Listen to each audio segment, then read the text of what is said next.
This podcast is brought to you by www.twolinedmusichut.com. Hi, this is Muscle for Two Lined Music Hut Entertainment Report podcast. And tonight we have another special guest in the building. I'm talking this gentleman here. He's been doing his thing for a while. When it comes to music, when it comes to podcasts, when it comes to graphics, when it comes to video, when it comes to the overall, this is the real deal here. You know who we have in the building tonight? We have in the house tonight DJ Busby from the Soca Warriors crew. How you doing there, Buzz? Excellent, family. Good morning, good afternoon, good night. Thank you so much for having me. Thank you for coming along. Entertainment Report podcast. It's a beautiful thing you got going here. Yeah. I heard you had a stripper on one of the last ones. Yeah, stripper and porn star. You didn't invite me to that one. What happened to you? It was a closed door conversation. Got you. I mean? We couldn't really, you know what I mean? So you'll send me the off-air, the unedited version of that podcast, please and thanks. Video included? We'll sign off and make something happen, you know what I mean? Yeah, man. No, but thank you so much for having me. Entertainment Report podcast. My name is DJ Busby, as mentioned earlier.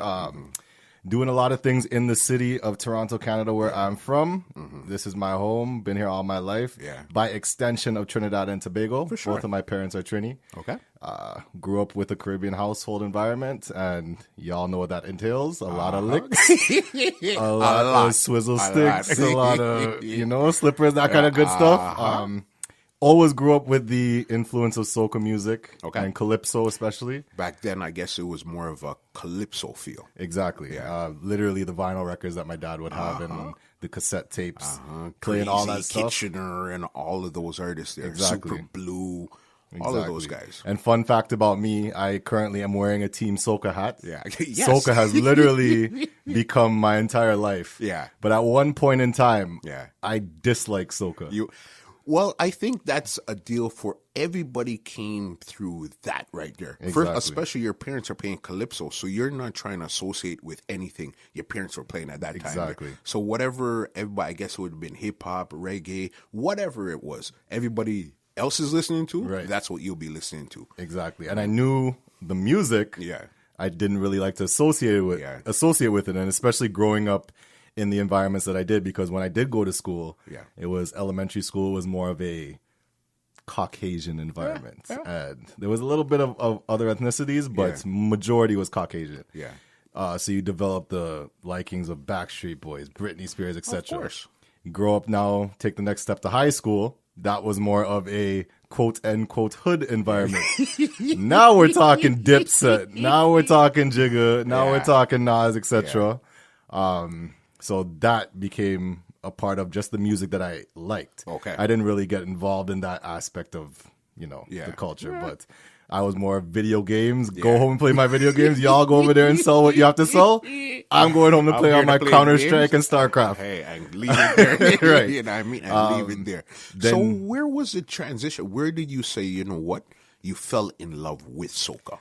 I could literally describe the exact moment and place and time. We want to hear it. Maybe time, not so much, but I was 16 years old. Okay. I went to Hamilton Carnival for the first time. Okay. Dragged. I didn't really know anything about Carnival. Nothing. So this was before you even went to Caravana or everything. The first one you went to was Hamilton. Exactly. No. Wait, actually, I've gone to Caravana. Yeah. But then you go to Hamilton expecting that sort of environment. Yeah.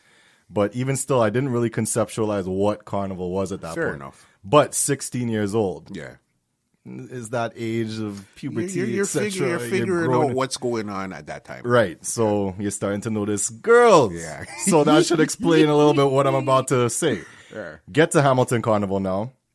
Going down the road with my family and whatnot. It was a much smaller parade than you would anticipate. Yeah. Maybe a tenth of the size of Toronto Carnival, if that. So the parade's going on, and the parade leads to now a huge park. Okay. So at this time, I had long hair, my hair was the length of a ruler. I had braids at that point in time, but my hair was just out in a ponytail. I got you. So I say that to say that night when we get in the park, it was just a lime in the park. Yeah. Throughout the day, it was pouring like you wouldn't believe. Okay. Come nighttime now, I see in the distance like this big stage is being set up with a light show on it and everything. Mm-hmm. So I say, okay, what's going to happen here? We go up and we notice that a huge crowd is starting to form. Mm-hmm. Crowd forms. time goes on and an artist came on stage. Yeah.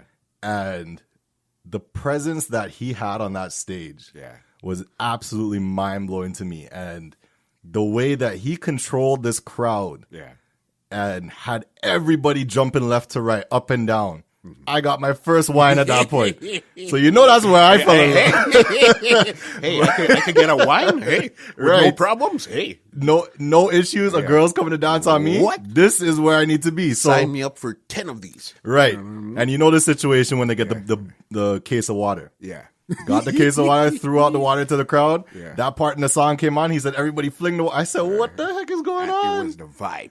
It was insane. And that moment is when I just got engulfed in soca music. Now, you guys may be listening to this wondering which artist I'm talking about. Yeah. That particular artist at the time was Sherwin Winchester. Okay. In his prime. Like, Okay. Can't Wait, Dead or Yeah. Alive band coming. That in his time. Yeah. So he put on such a performance that just got me hooked on the music. At that point, you know, a couple years passed and I slowly got more and more into it the closer I got to the age of being able to go to fets. Fair enough. Then I started paying attention. Trinidad Carnival, Marshall Montano, etc. Destra in her time, like her good days. That's when I really just got warped in. Yeah. You were locked. Yeah. Yeah. There's no question about that. Like, once Soca holds you, Yeah. It holds. is like one of them girls. You know what I mean? Yeah. She will not get out of your DMs. At all. And that's what's crazy. Is just the fact that you didn't even go with the intention of even liking it or anything. There was no feeling either which way. Exactly. And it just crept upon you and it held you, and that was it. The power of soca. Exactly. You know what I mean? You experienced it firsthand. Exactly. And during that time, there was a transition from high school to university. Yeah. So at that point, going into university, I was more school oriented. Okay. When I went to university, I graduated with a degree in business and society at York. Okay. Through that period of time, it was a point in time which transitions into the next point in my life. Yeah. Sitting, doing homework on my couch one day. And at the time, they had what they called KOS radio. Of course. Online radio. All them guys from KOS DJing one day of the week, every person in the nighttime. So I'm doing my homework on my chair. Wednesday night, I heard Marksman. It was Marksman and Dez Fet on the net on a Wednesday night when I should be doing my calculus homework. I was just warped into what Marksman was doing, and he did one particular mix with two songs, one of which was Head Bad by Skinny Fabulous. Okay. And that's how clearly I remember these stories. When I heard him do that mix, for some reason, I just got completely mesmerized by the craft of DJing. Okay, so at this point, you didn't start DJing yet. This is 18, and no, I hadn't touched turntables at this point. It wasn't even thought of it. Okay. I was just mesmerized by what he did at that point in time and how clean and crisp it was. Yeah. So I literally stopped my homework and said, you know what? I could do that too. Yeah, Like, just like I that. want to try and do that too. Yeah. So I went on Google and did what almost every DJ that started did. Yeah. Type in free DJ software. And found what we almost all started with A virtual in my DJ. era, virtual DJ. We know that. We know this. So started practicing. Literally like 3 days later. Yeah. By that time it was the weekend. I did a few mixes. Okay. And I brought the laptop. I didn't have players at this point. It was just the keyboard and mouse I was messing with. Brought it to my sister, and my sister, I said, hear this. Like, I just downloaded this DJ program. Can you hear what it is I've been practicing? Yeah. So she's listening to it, and she's like, you have an ear for this. Yeah. Just like that. Just like that. And Yeah. from that point, a few weeks later, I had met the Soca Warrior crew. Okay. And then through conversation of like me purchasing shirts and being in the crew, I found out Cavalier was DJing at the time too. Got you. And that just became what it is today. Okay, because I don't know why I thought it was something that you guys built together. I guess it's something that you seen and you joined. Exactly. Got you. So from before I even met Soca Warrior crew, Yeah. I became my own personal, like, that was one of my dreams, to become a DJ. Okay. And did you have a different DJ name at that time, or it was always Busby?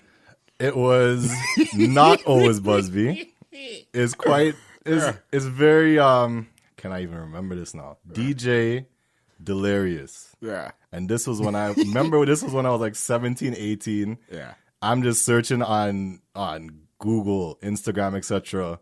DJ names, and for some reason that one just stuck out. So I chose that. Yeah. Months down the line, or no, a couple years down the line, I'm like, it's not working. Yeah. So I'm like, now I'm actually taking this more serious. I got a couple gigs at that point. So I said, I got to rebrand. Like, I got to rethink this name. So I'm thinking. My name is DJ Busby. Yeah. Many people are very shocked to find out that that's actually my last name. It's Busby. Yes. Yeah. So the fact that it took a couple years to figure out that name is pretty embarrassing. That's why I was kind of hesitant to telling this story. But Okay, I get it, but the way how you spell it as a DJ that is different. not my government spelling, because I don't want my bosses to go and figure out what it is going on in these fets. Right. Yeah. I never knew that. Right. I had no clue. There you go. You know what I mean? Okay. So that that's makes where the sense. development of my name came about. And throughout the years, it's just been a matter of me sitting down and being attentive and looking at the scene, what works, what doesn't, as a DJ, how you should be branding yourself. And picking up. I'm still learning every day. We're all still learning. Yeah, but it's a matter of just figuring out how to play the game, so to speak. Yeah. And through time, I've been figuring it out. And at this point, as DJ Busby, Soca Warrior Crew, we have developed a household name, I would say, in Toronto. For sure. We have a few events throughout the year, which have become established throughout the years. I think our oldest event is about 9 or 10 years old at this point. What? 9 years old. Would that be Sun Shower Fest? No, that would be Comfort. Yeah. Okay, that's the one you guys did that the other day also. Exactly. Yeah. And then we have the boat ride coming up within about a week and a few days. So about 10 days from today that we're recording. Yeah. That has become a brand that people have fallen in love with. Okay. It's a brand that people tend to shy away from at first because they say, if you didn't know, I'm talking about Comfet. That is C-O-M-E Fet. Yeah. Not but we play on the word. So we'll say we want to make you come to the Fet. Any other dirty joke you can think of is incorporated in this party. No, but I like how you guys brand what you guys do. I even see it, and I remember when the Super Blue and Marshall came out with the Carnival Kingdom. Right. And you guys flipped it around right away. It's like the song came out, it seemed like today, and by a couple days, you guys flipped over that flyer right away. I said, you guys are thinking. And that's what I like. I like what you guys bring to the table. Right. That was actually an event that we now do with the Pre-Line, which is a podcast I have personally going on. With a team, of course. Salute to JKD. He's the graphic designer who actually created that project. Okay. It was just a matter of me saying, you know what, there's two guys, Marshall, Super Blue. We need something as last minute promotion. Yeah. Can you make this work? Yeah. We did a last minute. I'm talking hours before he did this flyer and the day before the party. Yeah. Okay. We just did a quick photo shoot. Yeah. Got a white wall, did it, and he made magic happen with that. It's so amazing. he's fantastic at what he does. Yeah. JKD, salute to JKD. I'll talk more about him later, but that was a spin-off sort of party for Pre-Line. Yeah. Soca Warrior Crew is definitely the majority of my time right now. Okay. But I am incorporated in several other things as well. So salute to Soca Warrior Crew, Cavalier, as I said, the co-DJ on the team, and Siobhan. Yep. She's behind the scenes always She's working. like the brand ambassador for Soca Warriors. So she's always working behind the scenes, making sure things run smooth and whatnot. And as I said, we have our event, Sun Shower, as you mentioned. Yeah, big. That one is probably like the baby, the golden child. Yeah, I seen that grow from. It seemed like it grew very quickly. Yeah, you know what I mean. From how many years now? About 5. This last year would have been our 5th year. Yes, that's what I figured. I seen the first year it was cool, it was good. You see, by the second and third year, it was out the gate.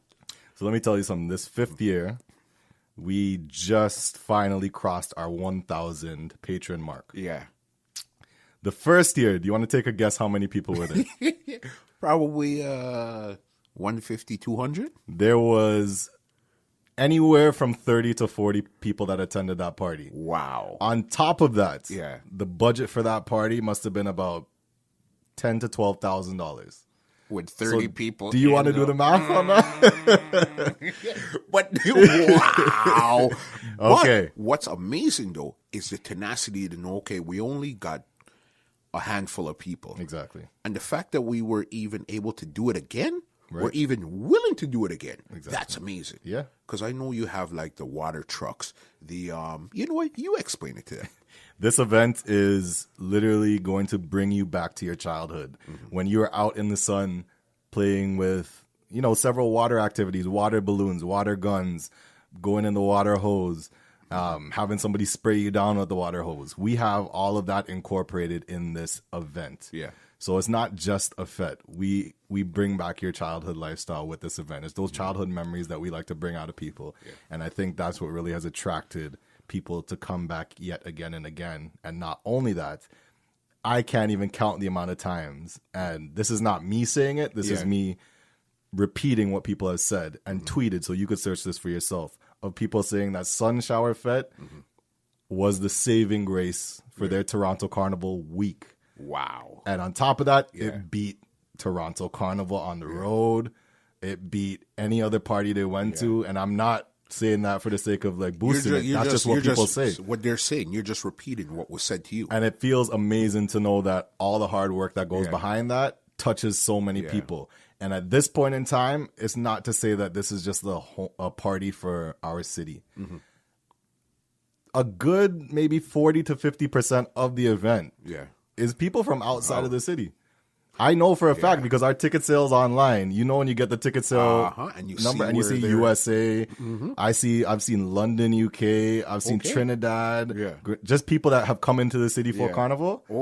They hear about it. So now it's grown to a party that's almost completely international. It's a staple. It's like when you come to the city, you know, on the Sunday, it's Sun Shower Fete. Exactly. And I mean, outside. And the good thing with it is it's outside. So even if it decided to rain, it's okay. It's a water party. you paid for this.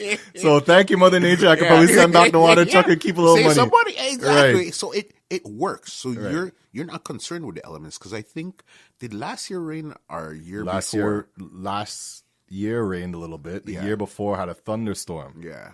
And that's where things got a little tricky because we have metal fencing surrounding the place. So then that's an issue there. Yeah. But, I mean, you're taking that risk no matter which outdoor party you go to, right? So in terms of Sun Shower, we are just humbled at the response that it's received. We think it's on the trajectory to be on the scale, in the near future, on the scale of something like a Wild Water Kingdom. Okay. Like my near future goals is to have something like a Wild Water Kingdom size event. Yeah. Like you would see for those Saturday night parties with Marshall and all that. With water trucks surrounding the whole thing. And just everybody's soaking down getting everybody. That's big. And you see with how you guys put together your program, that definitely could work. Yeah. Because I see how you do your thing. Right. And I mean, do you do a lot of your video editing and graphics and all that too? Yes. Yeah. The graphics themselves, more recently, it's been who I mentioned, JKD. I've been able to just trust him with the projects in terms of what he could visually present to us. Yeah. So I could just give him the information. And he puts it down. And when we send it, it's minimal revisions. Yeah. In terms of before that, it was me dealing with a lot of graphic designers that I see. weren't really the best or the best in terms of the business aspect.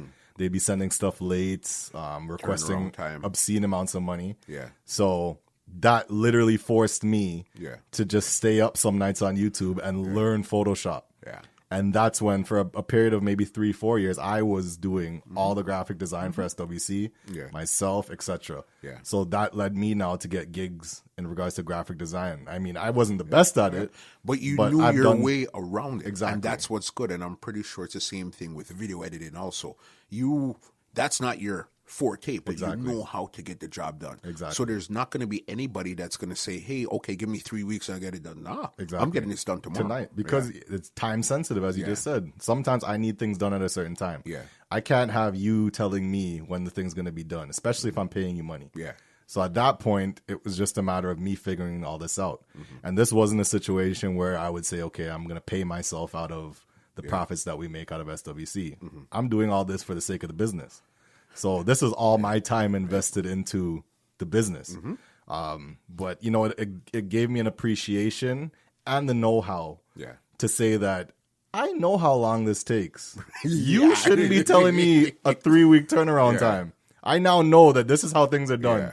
So don't tell me that. And you're not the professional. Exactly. So imagine the professional, how quickly he's supposed With to be 4 doing. years of training at school. So you can.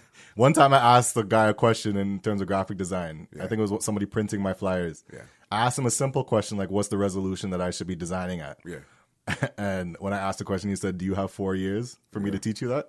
I'm like, no, Buddy, it's 300 DPI. It's I could not learn that on serious. YouTube. Yeah. I just wanted your quick input so I can go and do Not it now. that serious. We know 300 DPI for print, 72 for You anything see, else. my brother here knows. You know. Yeah. So, I mean, a lot of the stuff that I have gotten involved in has been a result of me being forced into a corner, so to speak, and having to learn it myself. Okay. A lot of what I do is that. Yeah. Even down to, I would say, DJing. Now, it's been about 10 years. Yeah. So you could do the math to find out my age. I don't really want to say my age. But I started at 18. It's been about 10 years now. I personally think that everything that I've done thus far is like trial and error. That's everyday life, though. Right. Every day. You're going to try it. Okay, it's going to work. Okay, it's not going to work. But you won't know until you try Until you try it. You have to try it. And I mean, in terms of DJing, I would love more of a educational approach to it. Okay.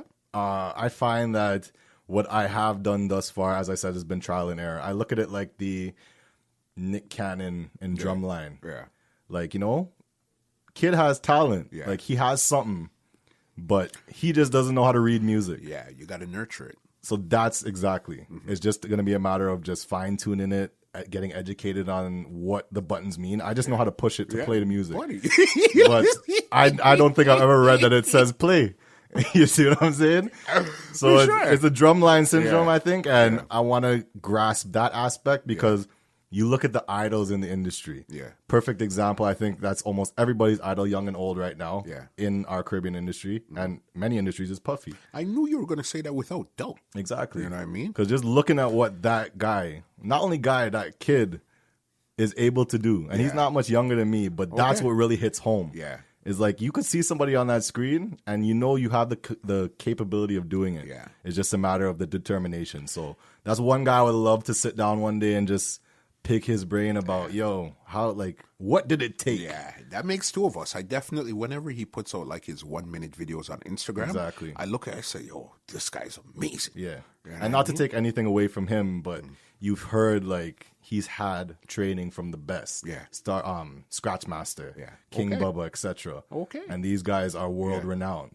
Me, as I said, it's been trial and error on my own in my basement. Yeah, so imagine if you actually sit down and somebody says, okay, this third button from the play, this is what it really does. Exactly. That This cue is what button. I have no idea. I just know that I have to do that for the CD thing and let's make things work. And infinite loop, As long as you know how to make it work, the 3 buttons work for you. Exactly. That's all that matters. You're right. You know how to make it work. But you really want to know, okay, there's 17 buttons here. I want to know all of them. They must do something. Right. They must, or else they wouldn't be here. Exactly. But the human nature is, okay, I know how to use these 3. Let's just stick to these 3 until I go somewhere where I have to learn the 4th and 5th. Exactly. But until then, the start, stop, cue, infinite loop. It's going to work for now. That's it. And it's the result of me not having enough time as well. I know it's an excuse at the end of the day, but everything I'm engulfed in as well, it's hard to dedicate that sort of time that's needed to that craft.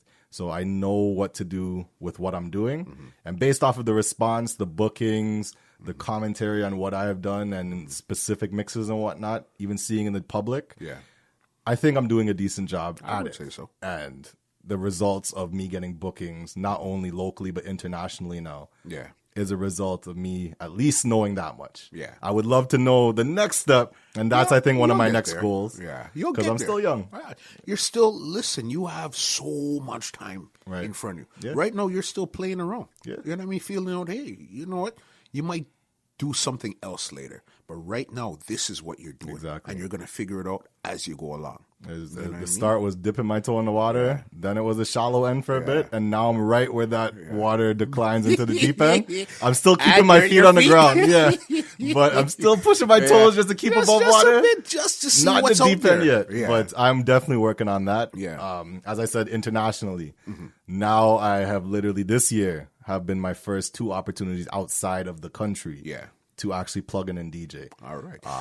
Since we're talking about that, let's tell them exactly where you went and let's talk about these experiences here. Yes.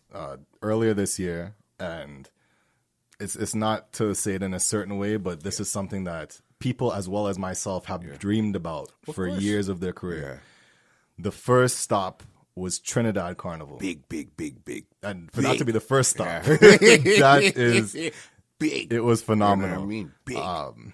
And both of these, Trinidad and the next one I'm about to mention, a huge part of that goes to both my manager, Willard, and best friend, and JKD. Okay. Again, my brother, best friend, and graphic designer. Yeah. He, both of them really sat down with me a few nights. Okay. And it was a matter of telling them, like, okay, we're going to go to Carnival. I want to work this year. Yeah. But we have to set up something where I actually go and perform, like, on a stage and DJ. Okay. So then Willard, being the type of person he is, my manager, man, that's easy. We'll get it done. Not knowing the know-how and the go-around in Trinidad. We'll figure it out. We'll figure it out. But he's more of a, let's get it, like, I will get this done. Yeah. JKD's similar situation, but he really doesn't know. He's more on the fence about it. Coming down to the time, I think this must have been, so we sat down in September. A few times since then, come end of December. I still hadn't had one phone call yet. And this is end of December. End of December. This is Carnival is almost to get in. It's early season. So middle February. This is me going to Trinidad. Nobody's called back yet. And me having reached out to everybody saying that all I want is international exposure. I'll come and do video for you. I have a video guy, which JKD would have done. Okay. And you'll get social media promotion, etc. Yeah. Nobody had called back. A few calls back around in early January from the grace of God. Yeah. Flex got next. He had organized a couple gigs. Okay. And the Bandit. Yeah. He had organized for me to DJ with Yellow Devils. Okay. On the truck, Juve morning. Big. So yeah. All of that I'm discussing, you could find on my YouTube page at DJ Busby TV. Yeah. All of it's there. My Trinidad Carnival vlog. I vlogged the whole trip. We met Marshall. Yeah. Okay. In a roti shop. Yeah. We were ordering roti, and who was behind us in line? Looking like he was severely in a lack of sleep. So just crazy stuff like that happened throughout this trip. But And you all caught of it's this on the vlog. All of it's vlog. Crazy. So those impromptu moments are the best. Right. You know what I mean? And it was amazing because Insomnia, which Flex got next, Yeah. he had a link and, he sort of worked that. That was the first time I plugged in an event down in Trinidad. Yeah. The cool part about that story is Insomnia is what inspired my ideas for Sunshower Fete. Got you. And then you actually get to go and play what inspired you. Exactly. What inspired probably the biggest career so far in my career. Yeah. I mean, sorry, what inspired the biggest event so far in my career. So I plug in, this event, if you don't know Insomnia, it's 10 p.m. to 10 a.m. What? 10 p.m. to 10 a.m. And that's no joke. Yeah. You get inside, it's 10 to 20,000 people. So it's a huge festival stage. Yeah. 10 to 20,000 people. And they don't turn on the water trucks until the sun comes up.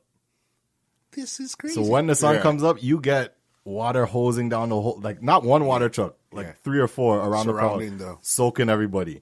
One year I remember in particular, we were getting soaked down and you knew what it was because the sun was hitting us. Yeah. We had glitter all over our body. So they put glitter in the water trucks. Wow. And hose us down with that. Wow. So we're going home like all glittered up. Like, what the heck happened? But what were we whining on? Yeah. What's going on? See, it's not Carnival Day yet. It's Saturday still. So we're doing our thing. And that's what really brought that sort of feeling to me to say that I love this. Yeah. How can I bring this to Toronto? I know we can't do no 10 to 10 here. No. No. A big issue I didn't discuss based off of Sunshower Fete, which I discussed earlier, was that there's a severe lack of venues right now. Yeah. And to find something that could sustain this party, especially with our laws and regulations, it's extremely difficult. Yeah. But I thought to myself, how can we do this in Toronto without the 10 to 10 aspect? Yeah. So I just thought to put it in the day. Yeah. But I love the water aspect, so how could we emphasize Incorporate that too. So water guns, water balloons, etc. But that was Insomnia. It was a great experience. Insomnia meets Chinatown. Yeah. I also got an experience to DJ on Trinidad radio. Okay. Slam 1005 in Trinidad. One of the first radio stations I fell in love with in Trinidad.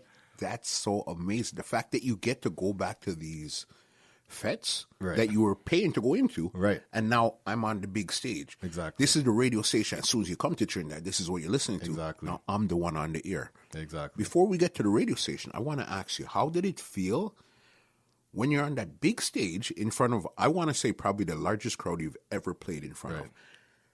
Was it scary? Was it exciting? Was it you were almost dazed out? What was it like being on that big stage? And everybody's looking at you like this. Right. Now I'll tell you two funny stories. So in terms of Insomnia, that moment, I was actually the very first person to play on the night. Okay. So this is literally as the gates were opening. There was a lineup, maybe like the longest ride you could think of at Wonderland.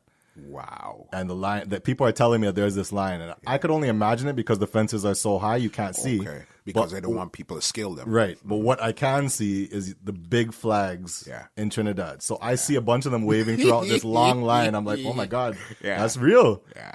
So they're still hearing the music like they were in the Fete. It's just a matter of getting inside. So by the time I was playing and all was said and done, there must have been maybe 2,000-3,000 people already in there. Crazy. And the build up was just, it was a sense of being like, it was surreal. Yeah.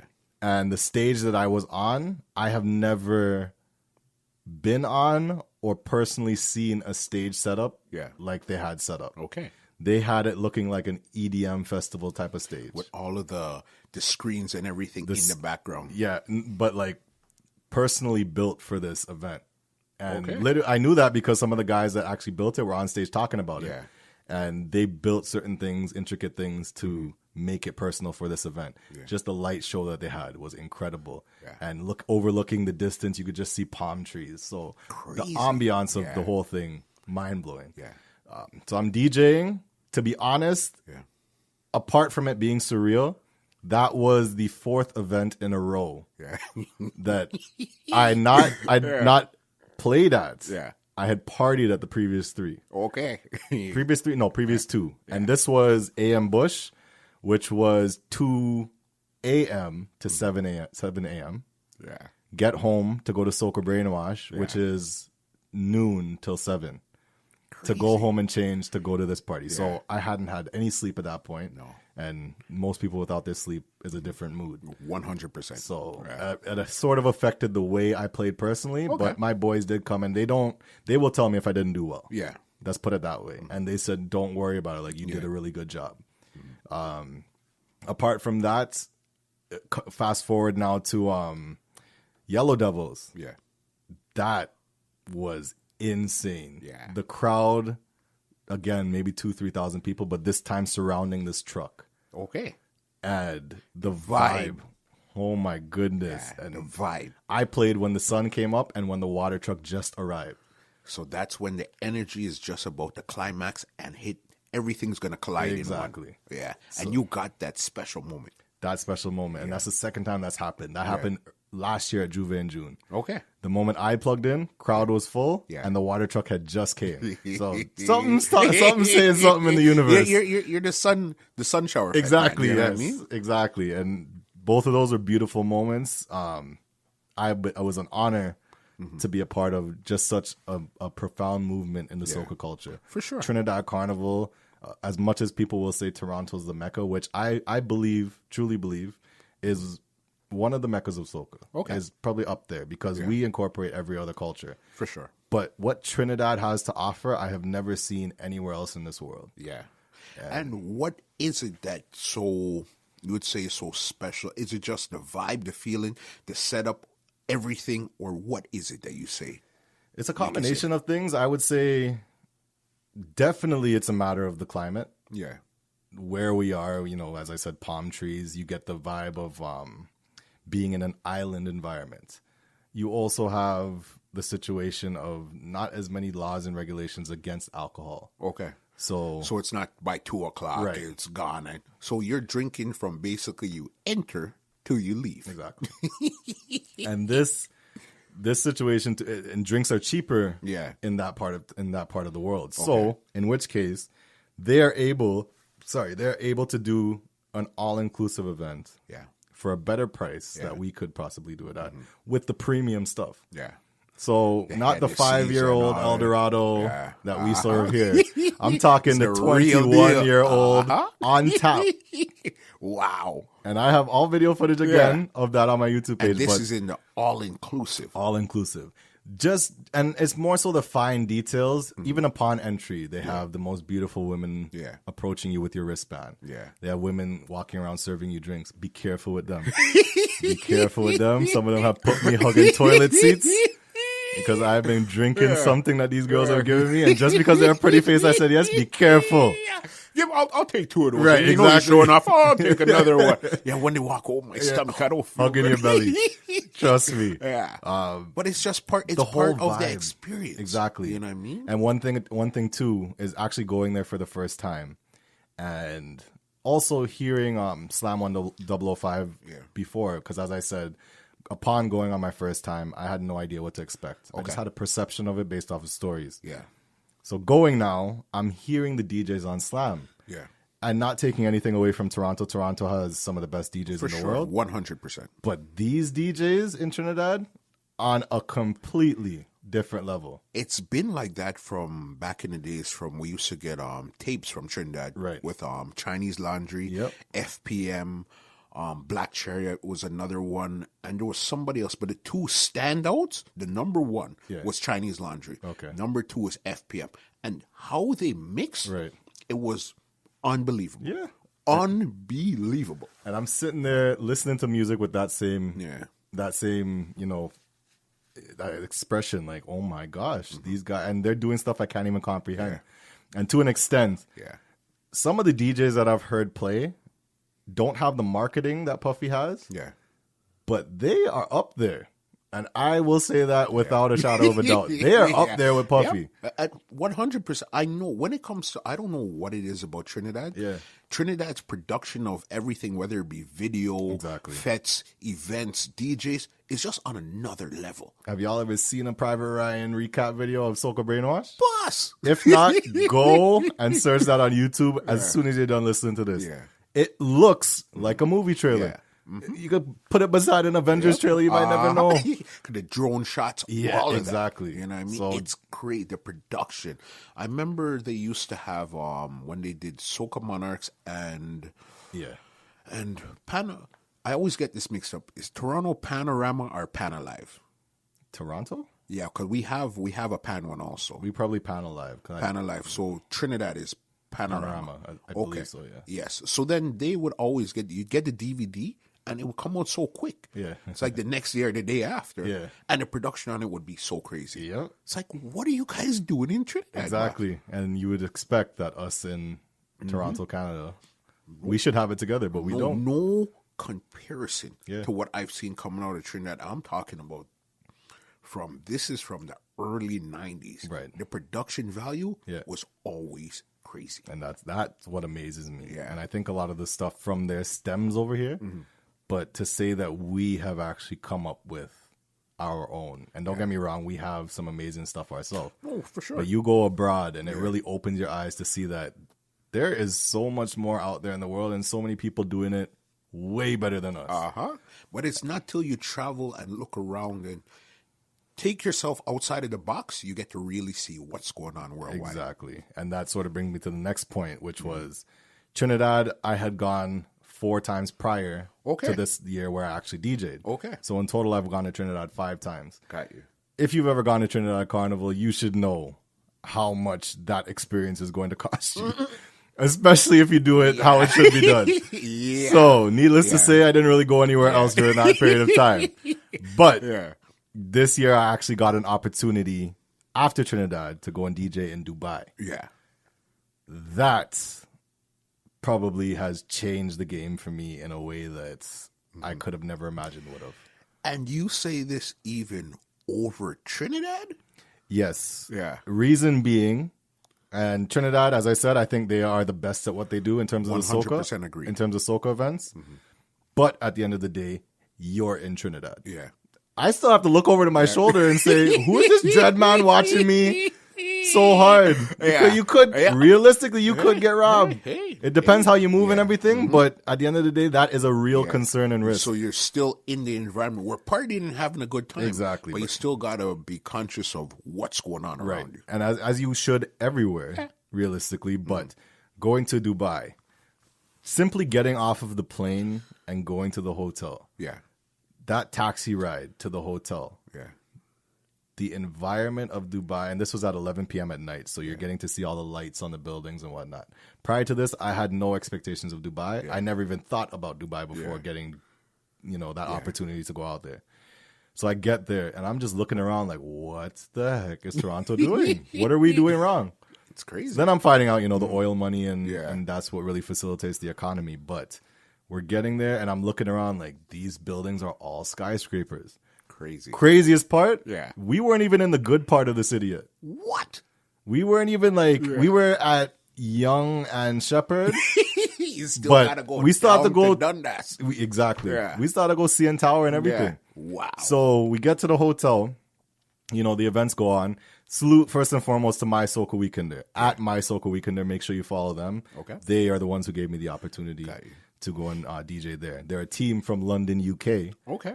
Interesting enough. And they organize a destination trip, so to speak, about twice per year. So they've gone to Portugal. They've gone to one other place. Yeah. I think Spain, something along those lines. Okay. This last one was Dubai. Yeah. And next in October they're going to Greece. So they have two destinations, I think, per year. They might evolve later on, who knows? But salute to them. Excellent crew out of London, UK. Yeah. All of them treated me like family. And one thing I'm going to talk about, I find like Toronto and UK, the similarities between the two cultures is like ridiculously close. Yeah. A lot of that's why when Drake goes out there, literally, he likes it. You see what I'm saying? Yeah. So it really is very similar, and I've noticed that similarity, especially in terms of what they like to listen to. Yeah, a lot of places you go, you get a perception of Trinidad. Oh, they only like Trini Soca. Yeah. You get a Grenada, it's only jab. Yeah. But the UK culture is like us; they incorporate everything, and old and new. Yeah. So I love to see that. I connected with a lot of them guys from down there, so you're going to see a lot of things transpire in the future. But back to Dubai, just traveling to the parties, my mind was blown. Yeah, the experiences we had a boat ride, all white boat ride. Okay, get on this boat. Yeah. This is not the Enterprise 2000, Yankee lady. This is not the River Gambler. This is a yacht. Yeah. When I say yacht, walking on the boat, there's a red carpet. To get onto the boat. Yeah. You get onto the boat, the first thing you see is a full pool. Like a full-blown pool that you could go in and enjoy yourself in. On the boat. On the boat. That's crazy. I didn't know it was going to be all-inclusive. Yeah. Drinks on tap. Chefs cooking food. Not trays of fried rice. Chefs cooking food on the spot to serve to you on this boat. This is 7 a.m. in the morning. Holy smokes. You go up, there's 3 levels. You go up to the top, it's fake grass on the floor. So it's like a golf course, a mini golf course. You have a rooftop that slowly comes down so that we can go under bridges and goes back up after we pass the bridges. The music, clear as ever. We plugged into DJ. I will tell you that I've experienced the Trinidad heat. Yeah. That heat on the Dubai ocean or whatever. Oh my gosh. Yeah, because there's nothing to hide. You can't, there's no shade or anything. You're in the middle of the sea. Exactly. And it was painfully hot. Yeah. I'm talking, we were up there and we had to DJ. There was no covering for the DJ booth. So the sun was glaring on the screen. Yeah. Luckily, I had my co-host, Barry Hype. And he did an absolutely fabulous job. He is one of the best at what he does. For sure. But that gave me the sort of breathing room to focus on my laptop and DJ.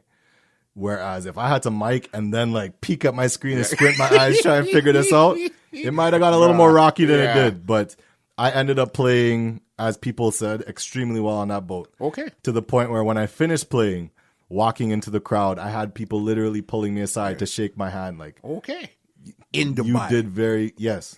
And and when I say in Dubai, the Soca Weekender crew, they had a group of maybe 300-400 people from all over the world that came for this. So it was a combination of that plus people from Dubai. But just generally random people coming and shaking my hand, like, that was amazing. Yeah. And you know what kind of feeling that is, where especially you probably don't know anybody per se in this crowd, and for them to randomly come up to you, then you know what, you really feel good, like, I did something tonight. Exactly. I really did. I left an impression. This is what I came to do. That was pretty much my main point in time where I got to leave a mark to say, hey guys, it's Busby from Toronto, I'm here. And you got my card, my contacts, we literally good. My cards are all over the place where that's concerned, which I have a present for you, by the way.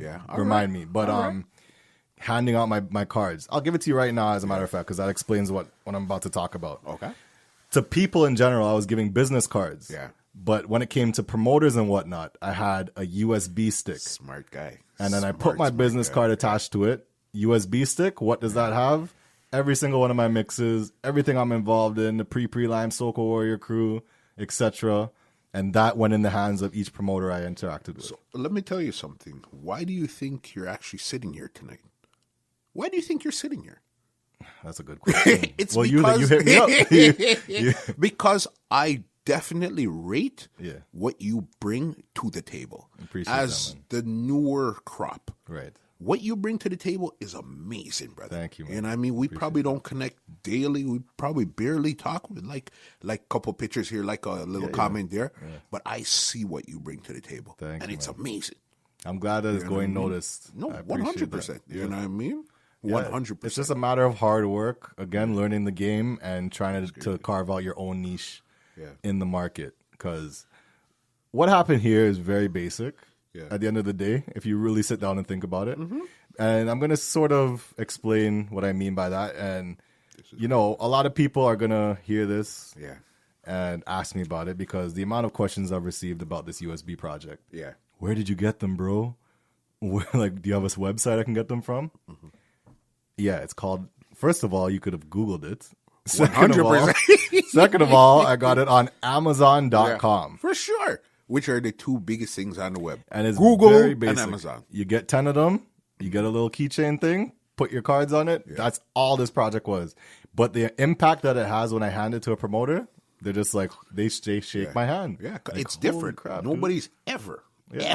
I met a lot of people, bro. Ever. You gave me something. And again, because I'm a technical person, I get how, I could see how simple it is, but effective. Those are usually the best ideas. It's simple, but effective. And I'll put you on something else now that I'm doing. And I can't take credit for this part of the idea. Yeah. Salute to my friend Pran. Yeah. He sort of evolved this idea to the next step. So what I have coming right now is those USB sticks with my logo engraved on it. Okay. And it's not just a USB stick. It's what they call an OTG USB stick. I don't know what that is. One side is what connects to your computer via USB. The other side is micro USB. So you, as I see having a Samsung, could literally plug it in the bottom of your Samsung and it uploads all the music directly to your phone. What? Yep. Wow. So that's where we're taking this. So you can have the Amazon stuff. That's the level that, thankfully I have good friends like that around me that will help with those type of ideas. That's smart, because what I figure as being the newer crop of DJs, even though you've been in it for 10 years, but there's people that's 20 years and 25. More than I've been born. You're not supposed to act like them per se. You're supposed to put your own spin on what you're doing. Exactly. You might as well, if you're going to act like them, you might as well come in and play records. Exactly. If that's the case. Exactly. You're supposed to say, okay, you know what? I'm the newer crop. Let me show you what I bring to the table. Because at the end of the day, like that, as you said, records, people always have that sort of conversation. Like, these kids will never understand. Yeah. We had to carry this, and we had to play like this, and they're looking at screen this.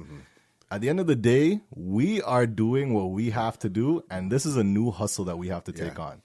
Because when you guys were doing it, you had to do those things. But right now, I'm battling with 100 DJs in my era.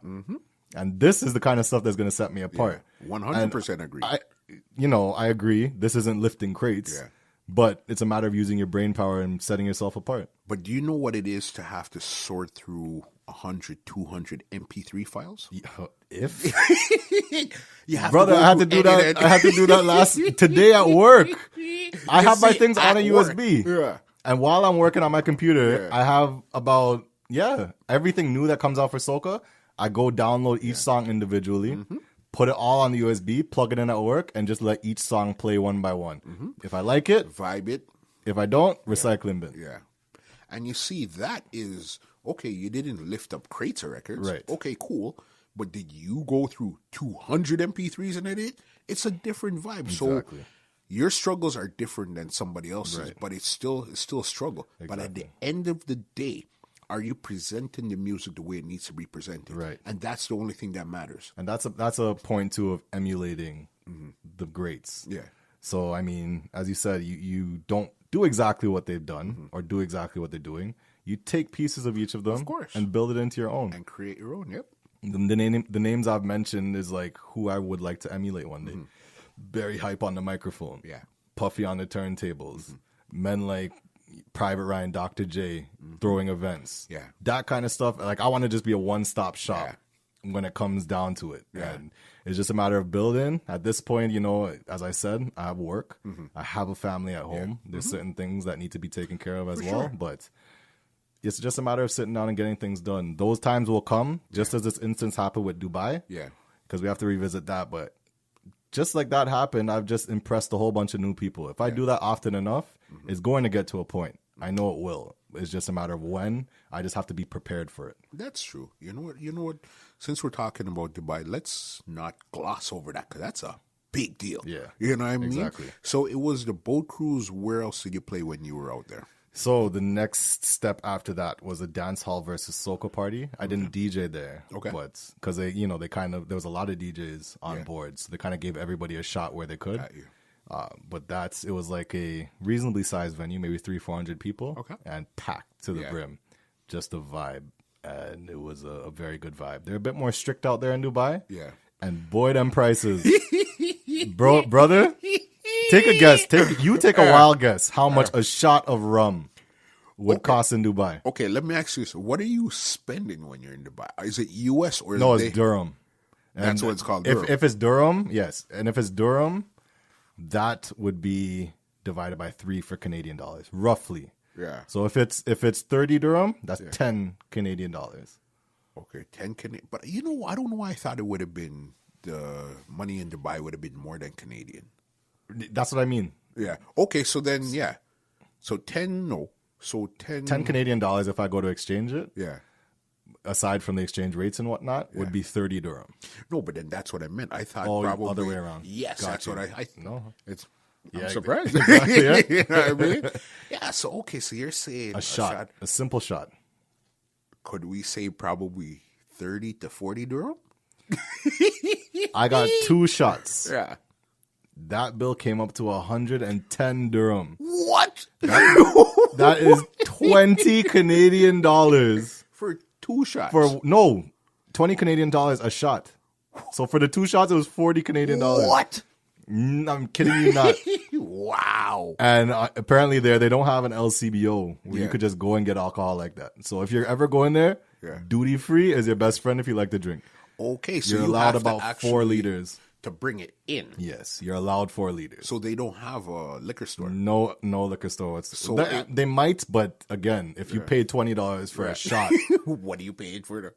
Wow. and if you go to duty free in Dubai, Yeah. there's much less options in Dubai. So Yeah. wherever you're from, buy it there at the duty free and take it with you. I got you. So yeah, it's very strict down there, Yeah. man. They are very because it's a Muslim country, right? Yeah, yeah. So apart from that, the next day we woke up, had to go catch a ferry, Yeah. which takes us about 30 minutes out into the water Yeah. to a private island that you could literally walk around this island, the whole island, in about 10 minutes. What? And that's yes, and it's like they have the whole thing set up. They had a glass house and everything where you can go inside and cool off. Yeah. A pool, little cabanas, Okay. everything, fancy stuff, volleyball. It was from 2 p.m. to 2 a.m. Okay. There was a bit of hiccups because you weren't allowed to bring your own drinks and food. Okay. But the venue, as opposed to agreeing to prepare the food for 7 p.m., decided to sell food. Yeah. And when 7 p.m. came, tried to cook it at that point. Yeah. So they became backlogged, and people do not mess with Caribbean people and their food. If it's one thing, don't mess with Caribbean people's food. Anything but the food. So people, they're all 9:30. Where's our food? And you've gone all day in the hot sun drinking, or not even drinking, just not doing anything in the sun, not eating. So that dampened what could have been an amazing experience, but people still had their fun. Took away what they could out of it. The next day, desert safari. Okay. So we imagine if you're in the city of Toronto or Scarborough, Niagara Falls. Yeah. In relation, that's where the desert was to where we were staying. Okay, so about an hour and a half, 2 hours. Exactly. Type of thing. We get out there. I was dead tired. I fell asleep on most of the way. Yeah. When I woke up, when I closed my eyes, it was big buildings everywhere. Yeah. When I woke up, it's what I imagined Dubai to be before actually getting there, which was sand and camels. That's it. That's all you saw anywhere you could turn. Yeah. Sand and camels. And I'm not talking like trained camels. These are just free. They're just around. They're just in the desert. Exactly. Somewhere. So we get there. I don't know how these guys found this place because there's no street signs. They just drove into the sand. You just know. Right. So to get us there, it was like a little sort of village-looking type of thing, like a very small village. Huts. Then you have this sort of seating area, and then there was about 300 of us there at that point. Yeah. So they said, listen, this is the situation. There's 300 of you. You could break into 2 groups. Okay. One group is going to be going in jeeps. The other group is going to be going on either one of 2 things, camel riding or sandboarding. So snowboarding, but on the sand. On sand. So we broke up into the 2 groups. We were the first group to go on the jeeps. Okay, so you chose the jeeps. Yes, to go first. Yeah.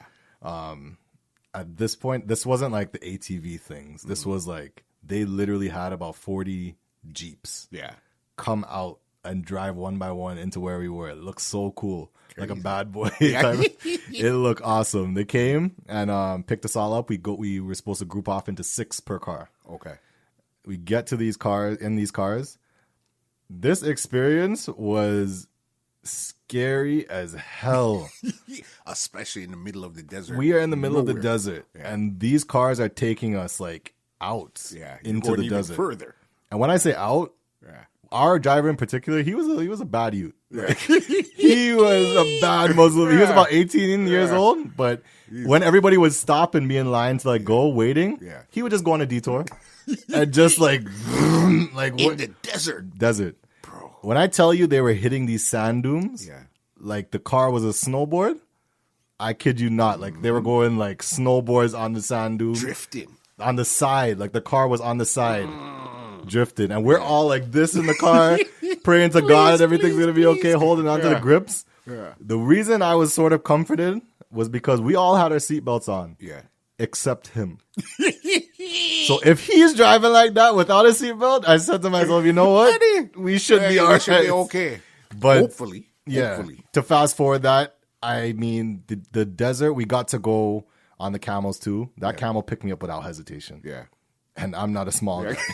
So to see that happen, and he could have lifted 2 of me. Yeah. So camels are very strong creatures, but there was the snowboarding. Eventually the sun started to go down, and this was really the moment that like sort of stuck out in the whole trip. Yeah. Sun started to go down. We're in the middle of the desert. They sit us all down on the ground to have snacks. And they say nobody's going to be served snacks until everybody's sitting on the ground. Okay. So it's very strict. Yeah. Sit on the ground, and at this point, we're sitting there, carpets, small picnic tables. The DJ booth is set up. The party lights are turned on. So the sun is coming down. It's starting to get darker, and the party lights are just going everywhere. Okay. Everyone's sitting down talking. They serve the treats or the desserts and whatnot. And at that point, Calypso by David Rudder started to play. And then somebody was just walking around with a Trini flag. I just said something about that. Right. I was like, wait, it's not Marshall Monday, honey. We're in the desert. So the vibe that brought to me, that's what we were talking about earlier. You really start to travel and experience some stuff that is just on another level. Yep. And sometimes it's the small, unexpected moment Right. that really gets you. The unscripted moment that, oh, okay, you know what? Exactly. I like this energy here. Exactly. And that's where everything starts to unfold. Right. And that's what really hit me the most. After that, it was pretty much the end of the trip. There was one more party, but it was pretty similar to that nightclub one I described. Okay. Literally down to the same venue. Yeah. I also went sightseeing. Unfortunately, that day I'd allocated to going sightseeing. Yeah. But I had a full bottle of rum to finish. So the night before, when I should have been sleeping, I ended up finishing the bottle of rum. I set my alarm for 8 a.m. Tell me why I woke up at 2 p.m. Because you're Twist. tired. Tired and drunk. I had a full hangover that I had to get rid of. But I went and did our podcast, which we'll probably talk about next, pre-line with the My Soca Weekender team. Okay. I did a podcast with them, just a wrap up. In Dubai. So we had 2 live podcasts in Dubai. Wicked. One before to say what's going to happen, Yeah. and then one after to say what happened. Wicked. After that, I sort of did some sightseeing. I hit up this Jamaican restaurant because before that I had strictly fast food. Yeah. In Dubai. Yeah. There was a Jamaican restaurant. Yeah. I'm not even kidding Yeah. you. In Now, Dubai. unfortunately, it was Dubai prices, but I don't even want to ask you how much oxtail or curry goat or anything you don't trust me. You don't. Wait, how much? What? Curry goat How or much it is? oxtail. Yeah, you don't want to know. Trust me. But I hit that up. So let me ask you, did it at least taste good? Yes. Okay. I'll give it that. Okay, I'll give fair it that. enough. I can live with that. But for the price, I You could have better. yeah, exactly. And I could have got much better for much cheaper in our city. Yeah. After that, I hit up the Palm Beach. The Palm Jumeirah is what they call it. That's what this is a man-made island. Yeah. And they build it in the shape of a palm tree. Okay. Now, where you would imagine the palm tree, the leaves extending from the tree, Yeah. those in relation to the island are all the mansions of the kings and the princes. Yeah. And when we're talking a gated community, you cannot get in this. Like, all you can look, don't touch. Just That's look, it. don't touch. And at the end of this palm, it's this huge, like, palace / hotel looking thing. Yeah. I forget the exact name, but I got there right when it was sunset. Yeah. And the way that the sun was going down and the lights were slowly turning on, it's moments like that you Those just can't be little moments replaced. here. So it's like, to be able to experience that, I had never known anything about Dubai. Yeah. But to experience that and still have the culture of soca involved in my trip Amazing. is mind-blowing. You can't ask for anything more. Nothing more. Yeah. And that's what I feel like life is about. Yeah. That sense of discovery is what I left with on this trip. Experience. Life is only how it made you feel. Exactly. This experience, that's the only thing that matters. Right. And Because you money got will come and go, but Yeah. those experiences, forever. those last forever. You know what I mean? And the fact that you did Trinidad and Dubai basically months apart Right. in the same year. You know what kind of experiences that is? Exactly. And some people dream for that have been doing this a lot longer than, and that's what people have told me. Like, Yeah. dude, people that have been in this a lot longer than you can't even achieve that. So to say that those were the first 2 things I was able to accomplish on my international journey, I've been blessed. Basically back to back. Right. Basically, you know what I mean? Because Trinidad is February, Right. And you just got back from Dubai like a week or 2 ago, Exactly. which is that's practically back to back. Exactly. And it's a surreal feeling just to look back and see what I've accomplished. And again, it's not all done on my own. Willard and JKD were very big influences behind that. But to see what's out there encouraged me to want to see a lot more. And you're still just at the beginning. Yeah. There's so much further to go. Exactly. You know? And I you're just still started. you're experiencing it, and Right. that's what's amazing. Yeah. You know what I mean? It's a mind-blowing experience. And to be honest, I don't know how some of these guys do it. Yeah. That living out of their suitcase. I don't know, because I get tired on these excursions, buddy. It's a hard one. Tired, and it doesn't. To me personally, it doesn't matter how much fun you're having. I want to go home after a while. Exactly. I don't care how much fun. Exactly. I want to go home. There's usually like a 2-week limit on that for me. Yeah. So it's all good. So even where do you want to go next? Where do you see your next hit list want to be? Hit list in terms of what I planned to want to go to, and especially after Dubai, was the UK. Okay. especially working with the My Soca Weekender team. As I said, they're from the UK, so developing that connection with them, meeting a lot of new people. Yeah. Honestly, too, and as you know from looking at stats of when you post your podcast and whatnot, I've noticed that a very big following that we have is in the UK.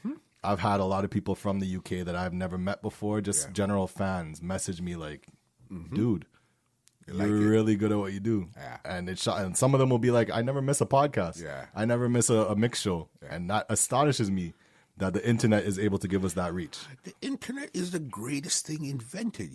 You brought me on to the next part that I want to talk about is definitely the influence that the internet has on what you're doing and how you utilize it to the best of your ability. Right. That's what I was going to ask you. How did you even get into podcasting? Why did you choose that route to go? So in that regard, I'll take it back to something that I saw in your social media. Okay. Which was very big in my opinion, very profound, which was you speaking with Gary Vee. You understand this. You know what I mean? I became a huge fan of his quite a while back. And a lot of things that he said just clear as day resonates with me in terms of what should be done and what needs to be done. As I said, a lot of what I do in terms of DJing emulates the greats. Yeah. And that not only applies with DJing, just me in general. So when I find stuff that I like, I tend to emulate it and twist it off in my own way. For sure. And as you said, in terms of the internet, Gary Vee had a huge influence on that. I always knew it was sort of inherent, but until he really put it in a box, right, and broke it down and said, "Listen, do this, this, and this, right, and this is going to happen, and you actually do this, this, and this." And it really happens. Exactly. Boss, it's a totally different ballgame. Exactly. He's practical with it. And that's what I like. Some people will tell you, nah, man, you have to keep working. You have to work harder. What do you mean? Yeah. It's either we're young in the game or we just don't have that sense of direction. Sometimes we need that push in the right direction and say, do this this way, and you'll get these kind of results.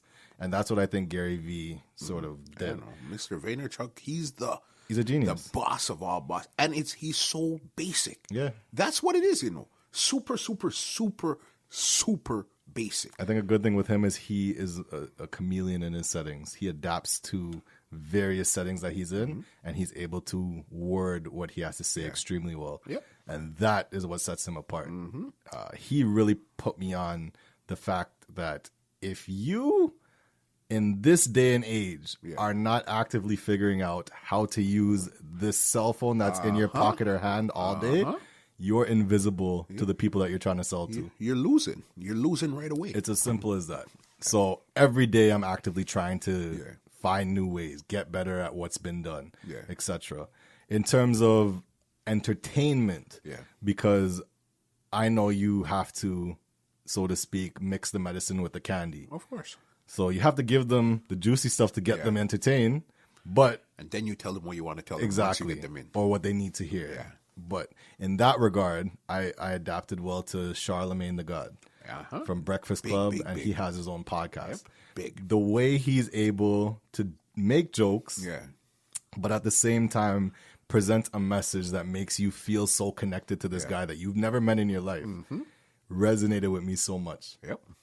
And I said to myself, you got to connect with these people. A funny story is at one point in time in my career, when it came to ticket sales, I did not name a single person that messaged me for my tickets. Okay. I have them still in my phone listed as P1, P2, as meaning promo 1, promo 2, and I just put them in a broadcast list and blast it to them. It's only when I made that connection to say that these are actually humans and people. It's a different ballgame. It's a different ballgame. Totally it's a much harder ballgame, but that's the one that matters. But and you got to be relatable. Nothing is easy. Right. If it was easy, everybody would be doing it. Exactly. Everybody. It's like, as Gary would say, you have to over-index in who you have already. Exactly. If I have you in my pocket, we're going to over-index. I'm going to make sure you're okay. I'm going to talk to you a bit. We're going to see what's going on. Right. And take it from there. So you are practical. You get it. Yes. A lot of people listen to Gary Vee and listen to Charlemagne, but they just listen, and that's it. Exactly. You know what I mean? I actually listened to Charlemagne's book twice. Right. You know what I mean? And this was right when I was getting into Gary Vee, because I've been into Gary Vee about a year and a half, almost 2 years now. Yeah. Same, roughly same. Yeah. So when Charlemagne's book came out, listened to it twice, that put me on alert. Getting into Gary Vee now totally opened the door. It was a totally different ballgame when you mix those two together. That's what happened with me You know too. what I mean? I was listening to Breakfast Club, heard Gary Vee, checked out his stuff on YouTube. So said, so done. And from there, you know, it's just general YouTube searchings about how to do A, B, C, and D. For sure. Learning new people involved in the whole game, or the overall game itself. But I just understand what needs to be done. And at this point, it's not really... It's sort of me being the engine. Yeah. But a car can't drive with just the engine. Exactly. You need a team around you. You need the steering wheel. You need the wheels. Exactly. The ball bearing. Everything is just as important as the engine. And that's sort of where I could talk about Pre-Lime, which is my podcast that we have going on. I mean, it does generally revolve around the Caribbean community because that's what we're actively in day in, day out. Yeah. But we discuss everything. And that's why we call it the Pre-Lime. We everything. We see everything. Yeah. And it's just literally like how you would lime with your friends. You hang out with your friends. You're drinking. You're having a conversation. Having a conversation. It's just recorded. Exactly. And, you know, there's certain ways of going about things. Like you have to incorporate the business in some aspect. Of course. You have to say the parties you have coming up, etc. Then you could sell ad space. It's just a matter of how you do it. But as I said, mixing the medicine with the candy, the dosage and the doubles. You got to just actively figure out how to mesh these two things. What works for you. Exactly. I mean? And with the podcast, what we're trying to do is incorporate both aspect of guests in the community, and not just to say the Soca community, but in general. Like we've had somebody that bakes. Yeah. We've had MCs, DJs. We've had artists like both paint and singing. Okay. We have had We've had Barry Hype on the show. Yeah. Jester. I seen that. The Jester one. Yeah. I listened to that from beginning to end, and I started even listening back to it. Yeah. That was a good podcast, and it was long too. It was over 2 hours. Yeah, and that should tell you something. Jester has a lot of knowledge that he has in him, and what I find beautiful is that somebody which was me, I was hesitant to even ask him to sit down to talk to him. Yeah. But JKD's more of the outgoing type of guy. So he literally just went to him drunk in a party. Yeah, like, I remember. Yo, bro, are you down to talk with us? I'm like, Jesus, what did you say, JKD? But sometimes it's a matter of shooting for the stars like that. And look what happens. But the point I'm trying to make is that not everybody is willing to be as outgoing as that. Yeah. And what the podcast does is incorporates an interview with somebody that you may have looked up to. And hopefully we address the certain questions that you may have had. And now you can listen and learn. 100. You always learn something new whenever you listen to anybody on a podcast, especially if the people that's interviewing the podcaster, the people, as long as they're in tune with them, you're always going to learn something new because they're going to give you stories. They're good at storytelling. They're going to tell you something that you've never heard before. Exactly. And that's why I like podcasts. Exactly. And that's one thing about Charlemagne that I really took away. And he always mentions this as not to take away from podcasts that strictly focus on guests, but he's always made it a point to say, like, you should have a show before you have entertainers. Yeah. So even if every show is a guest show, because look at Ellen, for instance, or Oprah. Pretty much 90% of their shows, if I'm not wrong, is guests. And they're doing pretty damn good. So don't get me wrong when I say that, but what stuck with me. Building your brand to stand alone. So even if you don't get guests for 6 months, you could still. We have listeners. Yeah. And that's what I really try to beat into the team, so to speak, is that I want this to be a show on its own. The guests are just a benefit to that show.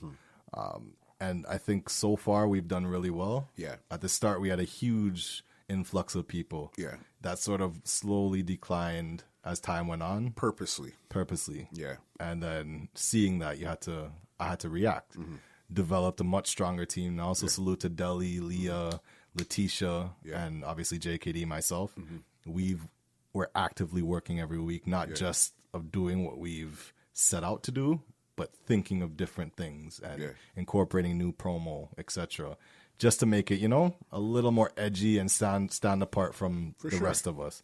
And salute to everybody doing their podcasts. I'm glad to see that is becoming something more relevant in the scene. For sure. I find, Really? and like recently, I only recently got a full-time job, and to be sitting behind a computer all day is not as easy to. It's much easier to sit down and pop your headphones in and listen to somebody than to sit down and watch an interview. Yeah. That's two different things. Because you could do things while listening. Exactly. You know what I mean? When you're watching, you always want to watch in case you miss something. Hey, did you watch? I go back 3 seconds. But when you're listening, you could still multitask while you're listening. Exactly. And a big thing with me too is actively, listening to other people and making my own twist on it. But the point of what I try to bring across when I speak is to really be enthusiastic, because this speech on a microphone is like the theater of the mind. Yeah.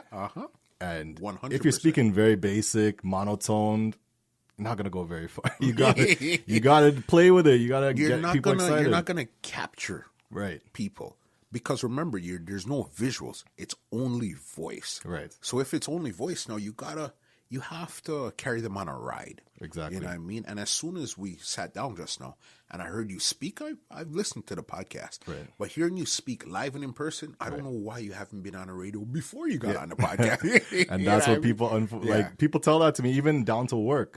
Like when I tell them, I DJ, or I'm playing on the radio, this and that. Yeah. I'm going to Vibe 105. They're like, oh yeah, I could hear that now. You have a radio voice. 100%. Like not everybody could have the superstar podcast voice such as yourself, but we're working. We're blessed. We're blessed. We're working. No, I do have something there, and even on top of that, a very important aspect of what we try to do is listen to the people that come to the show. Of course. And it's that too. Like throughout my time, you girls and stuff. Yeah. Girls will tell me like, you're a good listener, or you have such a nice voice. And it's just a matter of targeting what you're good at or what you have and just beating it 100%. Double down on Triple that. down. Okay, you know what I mean? And get it from there, because I know you guys just hit 50. We are. This episode we're putting out this Friday, which is a juicy one, by the way, is 55. 55. Huge accomplishment. Holy smokes. How long did it take you guys to get to 55? We started in October 2016, and it's now May 2018.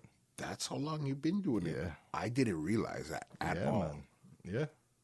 Wow. It's been a long journey, man. Yeah. But and at 55, no, I understand, because I think right now I've recorded probably 20. This is going to make 20 episodes. Gotcha. And I know how hard it was to get to here. Yeah. You know what I mean? Much as to 50, you guys actually almost 55. You're almost tripling 20. And I know how hard it was to get here. Exactly. You know what I mean? And mine is more based on a lot of, I took the different approach. You guys have you, but I'm so entrenched in the entertainment business. I said, you know what? I'm going to go the guest route. And I know dealing with guests, it's to get them to understand what it is that you're doing. Because this is still it's not new per se, but on the mainstream level, it's still new. Right. So a lot of people don't get it. So when you explain it to people, they don't really get it sometimes. Because some people, before you listen to podcasts, did you really think of that culture? Yeah. It's when you get into it, then you're like, okay, I get it now. Yeah. You look around and you see, holy smokes, there's 3,000 of this around Exactly. here. And most times, too, have you guys ever heard someone speak? Yeah. And it could be a visual of them speaking, maybe on an Oprah interview, as I said, or an Ellen or whatever have you, heard them speak and just fell in love with them as an entertainer. That's what podcasting is really about, and especially the entertainment aspect. So I love what you're doing with this, the Entertainment Report podcast, and it doesn't niche it. Yeah. Which I like. It just opens, and as I said, I purposely did it that way. Right. But as I said, I like what you guys are doing also, which is you took it and you built something on it. As I said, to get to 55, that's not easy, boss. Yep. You know what Trust I mean? me. Especially with a team. If it was as an individual, you could do that. I wouldn't say no problem. It's still difficult. But as a team, to get everybody to think the same way for 55 times. Exactly. That's not easy, because I know you guys restructured, did this, couple guests left, couple came in, and all that, but that's part of restructuring until you get it to where you're going. You find something that works and is solid, and at the end of the day, too, as you know, this is not anywhere near financially sustainable on its own. Not listen. So not to at say all. to find a team that's willing to meet week after week Yeah. because they see the vision of where this could go, you Yeah. can't ask for help like that. No. So once you That's find amazing. it, it's just a matter of treating Run them with right it. and you know, everybody working on the same goals. And that's what I think we are doing. We're trying to expand that, so to speak, and that's where I was talking about that the event where we mimic the mosh show on Super Blue Fire. That was a pre-Lime event. Yes. We want to have a live show where we have a crowd in front of us. Bro, that's the ultimate Yeah. destination right now. Because I know in the States that's big. It's big. Big. That's show is one, sell out. that's one of my goals. Right. And I mean, I know clearly that's one of you guys' goals too. The live interaction where it's like, you guys came here to hear people talk. Right. Imagine that. People just came to hear people talk.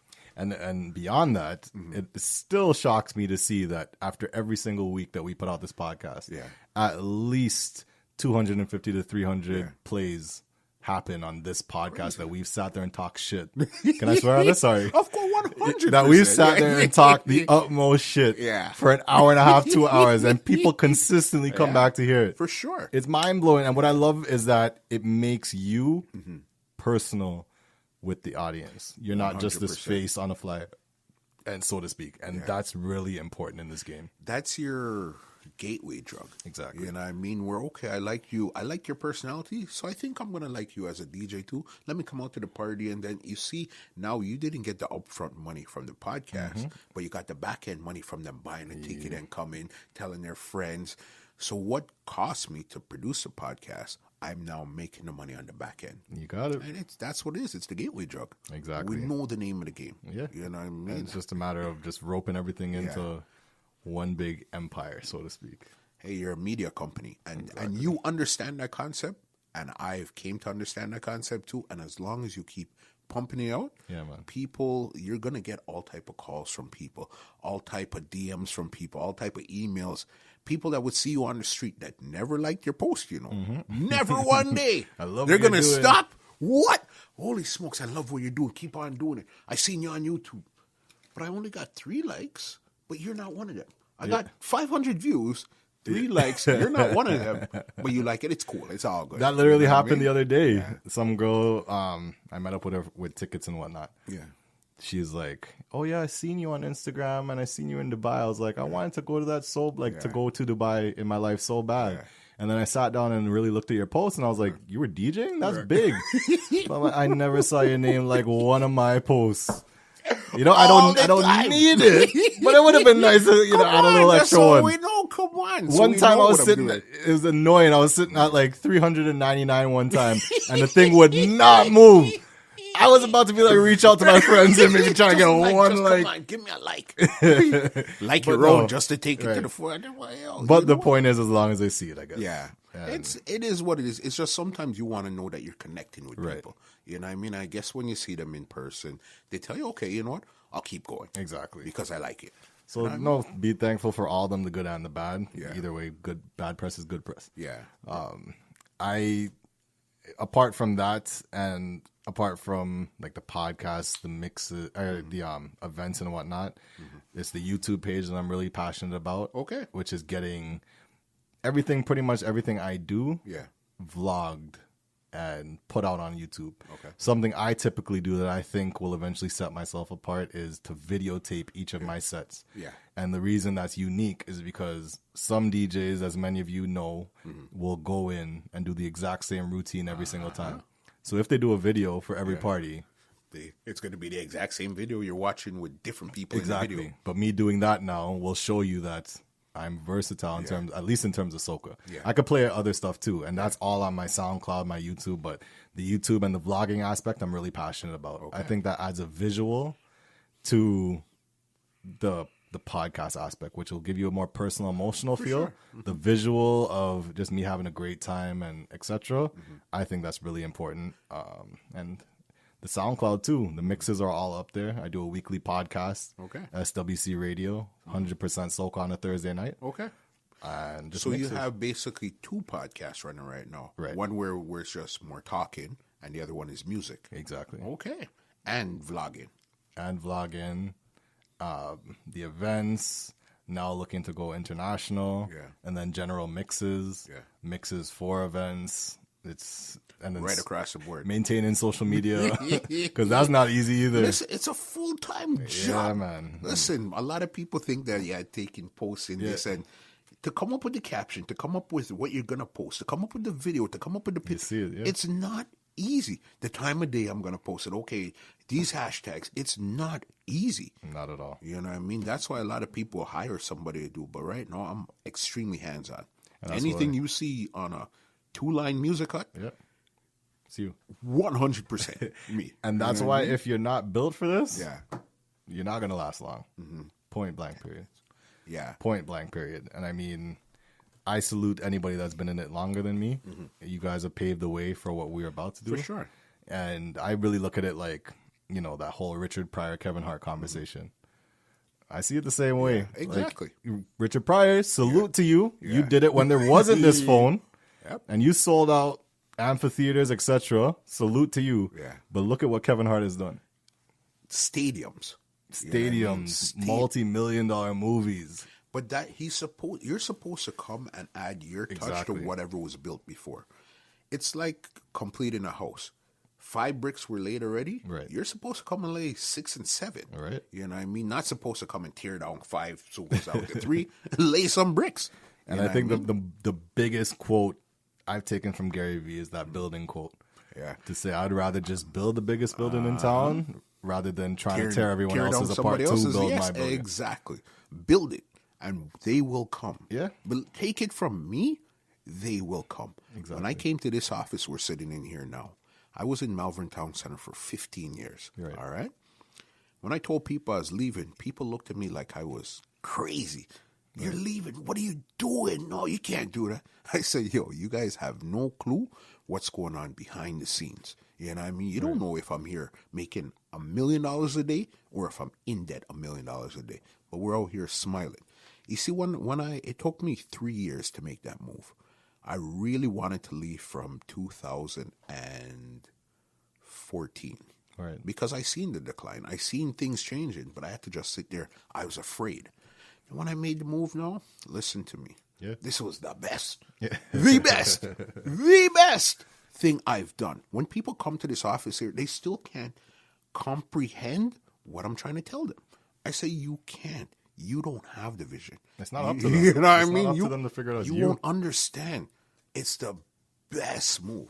To be honest, it's one of those where it's that voice in the back of your head you always got to listen to. As hard as that might be, and I'm facing a lot of those right now. Trust me when I say that. But it's always that voice in the back of your head. And one thing I liked about meeting you in the first place, which was years ago, I just dropped Sunshine tickets. I remember. But the vibe and like the personability that you had, we got off on a good foot from the get-go. Embrace you like, hey, I've seen you from, you know what I mean, from time. You just come in. And I think that's what the main thing is. It doesn't matter where you are, it's who you are. 100%. And you will make it. Right. And that's what I really appreciate about you. I didn't even have to think twice when you told me to come to the podcast. 100%. Like, I don't care where it is.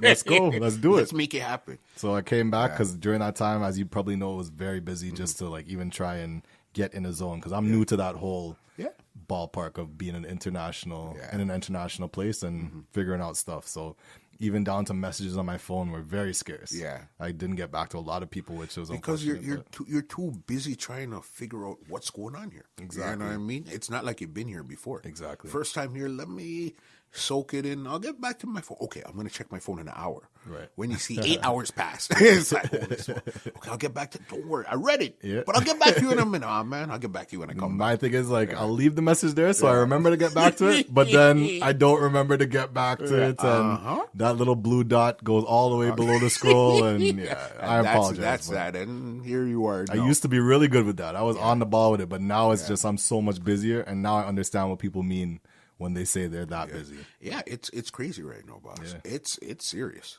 It is dead serious right now. But this is a good problem. Yeah, very good problem. Yeah. I'd rather be this busy and worry about how busy I am than to not be busy and worry about how do I get busy. Exactly. Because it's crazy right now. And that's, you know what I mean? That sort of responds back to what you were asking me, like what's next? Yeah. Like to be going from DJing on a yacht in Yeah. Dubai Yeah. and being in the desert safari feting and Yeah. DJing on a private island in Dubai to come in and DJing at X_ nightclub. Like, I'm not going to name names. I named the names on the pre-free line, but not here. I'm not going to do people that. To be coming back and DJing in Scarborough. Like, You know, I'm sorry, guys. I get it, and it's not a disrespect. It's just once they experience it, also they'll know. totally understand what you mean. Exactly. You know what I mean? It's a different vibe, a different energy, a different feeling. And to be able to showcase the talents on an international scale, having people see you, and they've never even heard about you before, but see you and see what you can do. Yep. That feeling can't be replaced. Like, At all. If you were to ever ask me, like, I've done multiple weddings. I have a few coming up. Okay. I've done the corporate events, going and DJing in stores during Boxing Day sales. Okay. Corporate events in general. I've DJed my company's Christmas party. Yeah. Stuff like that does not give me that, That high. You know what I mean? That It natural doesn't high. do it for me. Yeah. What happened in Dubai and what happens every time I go out to DJ with the music I like, Yeah. that is what brings me there. And I think that I need to zone in on that and just take it to a place that I never even thought I could go. Yeah, you're doing great right now. Trust Thank me. you, man. Take it from an outsider looking in. Right. You're doing great right now for what you're supposed to be doing. Right. You're doing it. You're not just here pushing two buttons and doing something. You're doing it. Yeah. And that's what it comes down to. God bless like my friends that I have around me, like Willard, JKD, they're always there, like pushing me. Yeah. Even when I get tired, because God knows. Of course you do. Come on. There's only so many hours in a day. There's only so Exactly. much we could think, but your body gets tired. You know Because what I 8 mean? to 4, I'm sitting behind the computer to come back to computer to do tune and things. Yeah, it gets tiring. It You takes know a what I toll, mean? and then I have to worry about events and all that. But these guys are on my behind, like saying, "Yo, that's good. Having a good team is what makes things happen. and that's my sort of next step." Yeah. Right now, I'm just figuring out that international aspect. Where can I get more opportunities? Messaging every single person I can out abroad. Going in, like just the other day, Ibiza Soca Festival happened. Did you see the post about? No, I didn't see that one. Honestly, Yeah. when you get the chance after this, go and search up Ibiza Soca Festival. Yeah. And just look at what they did. Yeah. That shocked me. And for them to have done that in Spain, Yeah. and the way that they had all the venues set up, etc., mind blowing. So I reached out to them. Somebody hit me back, asked for all my stuff. So it's stuff like that I just have to keep constantly doing. Unfortunately, for every friggin' 50 no's, all you need, as they say, There's got one yes. One yes. Just one. as And you take it flowery from as there. that answer sounds when you ask those type of questions, out of 100 no's, all you need is that one yes. That one, and it changes the game. Yeah. You know what I That's mean? exactly what happened with this situation of me going to Dubai. Yeah. It's a London, UK group. Yeah. So that opens opportunities in London, UK. Plus, they're a destination group. Yeah. So where they're going, you're going around with them, and got everybody's smiling. You got it. Germany, UK, some places that you didn't even know Soca played. Exactly. You know what I mean? That's the point. Like, to me, that's what life is about. And I'm glad that this has come so early in my career. As I said, 10 years, but I still find that's early, as you said. Some people have been doing it 20, 30 years. It's still early from that point. You've been, clearly, you put in your work. Yeah. But it's still, you got so much further to go. Trust I me. know people that's been in for 40 years, 45 years. That's Yeah. long. You know what I You mean? might want to hang up the towel at that point. No, man, but if you're just that good and you still have the passion in you, why? Yeah. You know what I mean? And you still have a crowd of people that age group, they want to hear you play. Continue to play until you die at the laptop. Exactly. You know what I mean? And you're good. All right, before I get you out of here, this is a round called the Rapid Facts round. Okay. I'm going to fire off some questions. You answer them quick. Let's see what happens. You ready? Yes. All right. What's the wallpaper on your phone?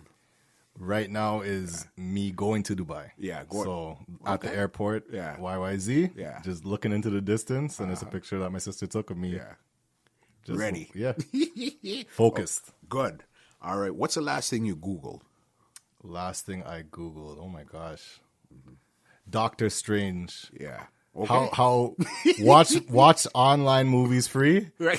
to watch Doctor Strange because literally in about 5 minutes I'm leaving to go and see the Avengers. Okay. And apparently I would have needed to see Doctor Strange to catch understand up. certain parts. Yeah. Got you. So Okay. that's Fair enough. Yeah. All right. Do you prefer fast food or home cooked food? home cooked without question. All day, every day. Every day. Yeah. Luckily, my mom is retired right now, so I get that pretty much almost every day. Okay. Who was the last person you called or text? Last person I called or text would be Willard, Okay. my manager. Yeah. Okay. Where was the last place besides Dubai? Because I wouldn't say that was a vacation. Right. Where was the last place you went on vacation? Trinidad. Yeah. As I said, yeah, that's the only place really I've been. I've been on a cruise when I was younger that took me to certain islands, but that I was like 16 with the family. Okay. So I didn't really go and experience stuff myself. Yeah. But Trinidad was Trinidad really, was the. and that was more so definitely. party. All right. Party mode. Makes sense. Okay. What would your hobby be if you weren't a DJ right now? Oh my gosh. I'm not gonna lie to you. I never thought about it. Never. Before DJing came into my life, Yeah. I never had an idea Yeah. of any sort of hobby besides my Xbox or computer. All I did was play games. Yeah. So you might have been a gamer then. Quite possibly. Like I still play my video games occasionally. Right now, no, because like I haven't. My Xbox is building dust. Yeah. no time. No time, bro. But No time. other than that, my perception of my life was to find a 9 to 5, Yeah. have a wife and kids, Yeah. And that's it. watch TV when I get home. But this DJ thing completely changed my life. It would. You know what I mean? What song is playing in your car right now? The last song playing in your car. Last song, it would have to be "Top Striker" by Lil Natty and Tyler. That song is a problem. Big problem. You know what I mean? Just seeing what that did to Trinidad Carnival, Yeah, and then even Dubai, even Toronto. Yep. Madness. Yep. They're even actually up here this weekend too. Yeah. Yep. Summer something? Yeah, down at Rebel. Noir, I think. Yep. Okay, no. Okay. What's your favorite song of all time? Too hard. Can't. Like, that's impossible. As a DJ, if a DJ is able to answer that, you might need to increase your catalog. Not really. You just might have this one song that's stuck in a moment at time. This one song, I just love to my heart. Okay, I'll give you a current one. Okay. I can't even narrow it down to one. Two current ones. Okay. It would have to be Marshall's Fast Wine. Yeah. People would know that from my Instagram. And this hard boy. Hello. Yeah. Maybe? All right. As all you can right. see by my shirt. Definitely big. That's big. Okay. Do you prefer your women tall or short? Now, tall meaning taller than me because I'm 6'1". If they were taller than me, that might be. I might climb the tree if they're sexy enough. I'm not gonna lie, but usually I prefer them shorter. Shorter, which makes sense. You know what I mean? Definitely makes sense. Okay. When it comes to home, do you rather cook or do you rather clean? Cook. Cook. Yeah, my room is very messy. When you're as busy, when your mind works the way it works, I could understand why your room would be messy because your brain is very fragmented. Right. It's all over the place because as you get an idea, you got to deal with it right away. Exactly. You That's don't why want it to leave you. when a few weeks passes, if that room is looking too messy, it needs to be clean. Yeah. So Yeah. I get it. I got you. Okay, one word you say too much. The fact that I was even subconscious about it, this podcast would probably be like. Yeah, that's your word. Probably. The good thing is my vocabulary isn't that minimal. Yeah. Where you can't really hear that I say like that much. I'm not using it every other word, but like. Like. Yeah. Like is your word. No problem. All right. Are you an early bird or a night owl? Night owl for sure. Yeah. That's when you come alive. Yeah. Unfortunately, with the 9 to 5 situation, Yeah. forces me in that early mode too, but naturally. Nighttime. Yeah. That's where my best ideas come out. Okay. This is the last one here. When it comes to social media, which one do you prefer? Instagram or Facebook, and why? Instagram for sure. Yeah. That's more my speed, so to speak, I got as well as my era. Yeah. a lot of people that I interact with are on there anyway. Yeah. Facebook has literally got swept to the side. Yeah. Unfortunately, I keep hearing that is somewhere you need to pay attention to. And I'm actively right now trying to figure that section out. Yeah. But Instagram, I just love how it's that's presented. because quick and easy. it says what is. It's Instagram, but trust me, take it from somebody like me. Yeah. Facebook is the boss of all bosses. Yeah. Even if you don't know it up front. Yeah. If you play in the back end of Facebook, Right. it's the boss of all bosses. That's what they mentioned with the when we went to Dubai. I asked them, like, so did everything go well with you sales wise? And they're like, yeah. Like, so how did you sell it? Because you're saying you're a London UK group, but most of these people are American. Yeah. They said Facebook. Facebook is the Not boss. only that, but they said Facebook properly. Yes. And Facebook when I heard is that, the I'm like, boss. okay, I got to step up my shit. No, especially if you're into running ads and stuff. Like Facebook is the boss of all bosses. Yeah. I'm not gonna ask you that. I'm telling you that. Yeah. You know what I mean? Good to know. I will be more. I'll pay more attention to that. Trust me. Before I get you out of here, is there anything you want to say? Any updates? Anything you want to tell the people before we get out of here? Just the people that keep me grounded, because there are a lot of people in the industry that, you know, you get that vibe from them that they're not wholesome people. But I have a good community around me of family and friends that keep me grounded so that I can exceed to the next level. Another thing Charlemagne says, like, I take a lot of small quotes from these guys. sure. And he said, manners will take you where money won't. 100% agreed. I honestly think that's a key thing in where I'm going. And as Gary Vee always says, he wants to be the nicest guy doing this stuff. And that's like me. I don't think I have to be an asshole to make it. I want to do it and look back and say, you know, I did it with honor and respect. Exactly. So the people that are around me that keep me in that zone, I cherish. And that includes my family, my friends, my manager, Willard, of course, Soca Warrior Crew, Pre-Lime team. Too many names to mention as I say all that stuff, but thank you to all of them and everybody out there that likes what I do, loves what I do, follows along with what I do. Just buckle your seatbelt and stay along for the ride because I'm going places. It's gonna get even more intense. Yeah, I'm actively trying to figure out that an international situation right now. Facebook, brother. Facebook. So I hear. So Facebook. I gotta get on that. Trust me. When we get off air, I could tell you a couple of things. Okay. Facebook. Got you. All right. But leave them your contact if they want to listen to the Pre-Lime, if they want to get in contact for bookings, if they just want to follow you, see what's up. Leave your contacts. Right. So I am on all social medias. Most of the time, if you type in DJ Busby, that's DJ BUZZB _ SWC. Okay.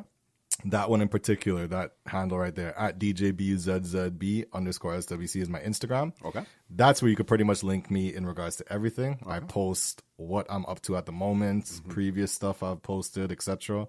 on there. So follow me on there in terms of the music, if you guys love your soca. I also do podcasts and mixes outside of soca as well, which you could all check out on www.soundcloud.com/Soca Warrior Crew. If you know how to spell, that'll be very easy to find. Soca Warrior Crew. Yeah. Also, the podcast that I do, which is more me talking. And if you are, you know, if you have PG ears, you might not want to listen to this podcast. But if you like the shit talk, log on. www.soundcloud.com/pre-lime. We're on episode 55 right now, and it's only up from there. Amazing. We have a lot of special guests coming. We have a very big one next week. So I'll just leave y'all to go and search it up and find that. But guys, I appreciate y'all so much for listening. It's been like an hour and a half here. Yeah. So for you guys to have sat here that long and listened to myself and my brother here speak is really humbling. So thank you guys. We appreciate, and we appreciate you. Entertainment Report Podcast. Always love. Thank you for what you're doing in the culture. Keep it up. And I look forward to coming here again. Definitely. Us meeting up outside of the microphone because you're a very intelligent brother, and I would like to connect with you on that level 100%. Let's sit down and build. Anytime. You know what I mean? Man. Big up yourself, Busby. Was great. As I said, we flew through that hour. It's an hour and 41 minutes, 43 minutes. Yep. And we flew through that. Felt like 10 minutes. The only reason we're going to cut it here now is because you got to go check out the movie that you said you Googled the other movie to make sure you're up on top of this movie here. Exactly. So I got to get you out of here so you could go see. But again, bro, it was a pleasure. Thanks for coming through. I respect and I definitely love what you guys are doing over on your podcast. Thank you for coming over here. Likewise. Let's do it again when you're ready. All right. We'll save part 2, the more juicy stuff for part 2. And the part 2 will be very soon. All right. Thank for you, sure. man. All Entertainment right, Report. problem. We're right here. All right. So I'm Muscle, and I'm out. This podcast is brought to you by www.twolinedmusichut.com.